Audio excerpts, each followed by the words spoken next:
Okay, so here we are. We're getting ready to do problems 6, 7, 8, 9, 10, and 11. Oh, I forgot I got to add my marathon video. Yes, yes, yes, yes, yes. So this is very fun. All right, good. All right, so we still got a ways to go. This is one hell of an uh, assignment. Damn, had no idea I was going to have to actually work today. All right, all right. So here we go. Um, Okay, so while participating in a sport, an athlete becomes overheated. What steps? Okay, those are stop it. Move to a cool. Those are all. I mean, back in my day, they passed out salt tablets before 2-a-days in football and stuff. Stupidly, I played football. I was the 6 foot, 145 pound kid who was. I could throw a beautiful spiral for some reason, and so I was like the backup quarterback, and I would come in and throw a beautiful spiral every once in a while. In junior high football. Then when I got to high school, my good friend who was much better athlete than I was actually learned how to throw a nice spiral, and I just watched him play. And I should have been running cross country. But anyway, these next few problems, we're going to see what a wonderful, in 30 minutes of jogging, a runner with a mass of 65 kilograms can generate 800,000 joules of heat. How many calories is that to 2 sig figs? All right, so what you're going to do is you're going to convert calories or joules into calories. So what are you going to do? Joules into calories?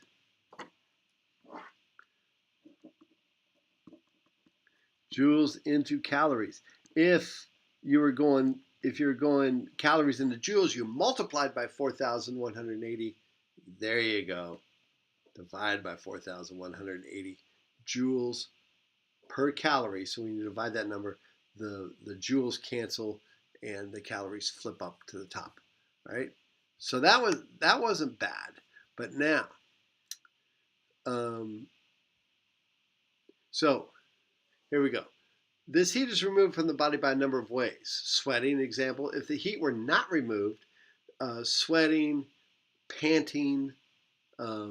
If the heat were not removed, let's see how much of the human body's temperature would go up. We're going to look at the change in temperature in centigrade or Celsius. Heat is equal to Q, okay, and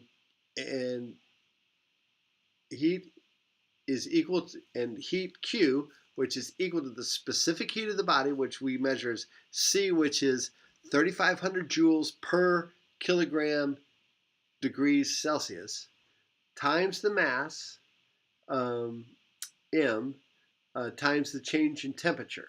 Okay, so what we're going to try and calculate here is the change in temperature.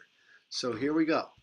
So Q, so the heat is equal to C, 3,500, times M, 65, back up here, 65, okay, times delta. So all I want you to do is find what is M times C. Okay, so you can do that. Now, Q is equal to 800,000 joules. So here's what we're doing. Let me show you on paper what it looks like. So the change in heat that you generate is equal to the mass times C, which is the specific heat of the human body. Water has a specific heat of, guess what, 4,180, times T2 minus T1.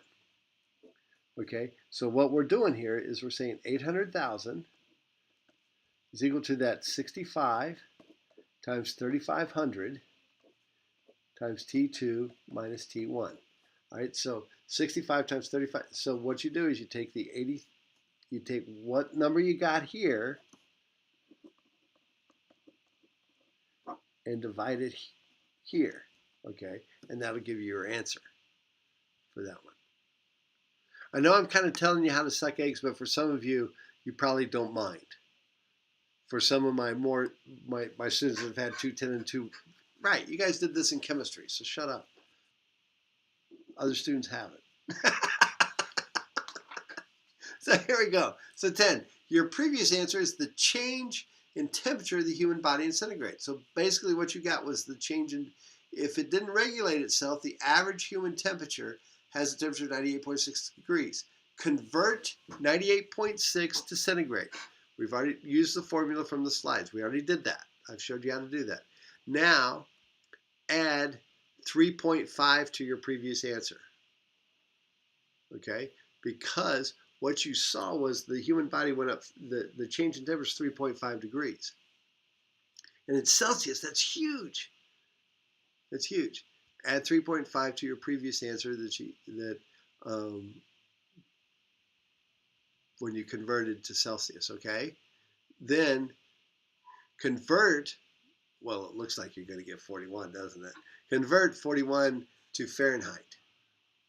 Oh my gosh, you would die. Okay? All right, I'm going to stop here because I've got to add this marathon video, which I think is fascinating, and then you can answer the rest of the questions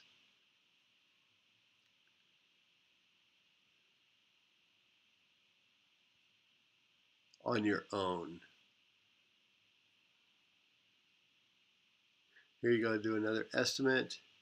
Estimate that in Fahrenheit. Okay, so you can do those temperature conversions. The only thing so everything else is done. The only thing I'm missing is the video on the marathon. You're going to watch that, and then you can answer the rest of the questions. Okay? All right, so out here on this.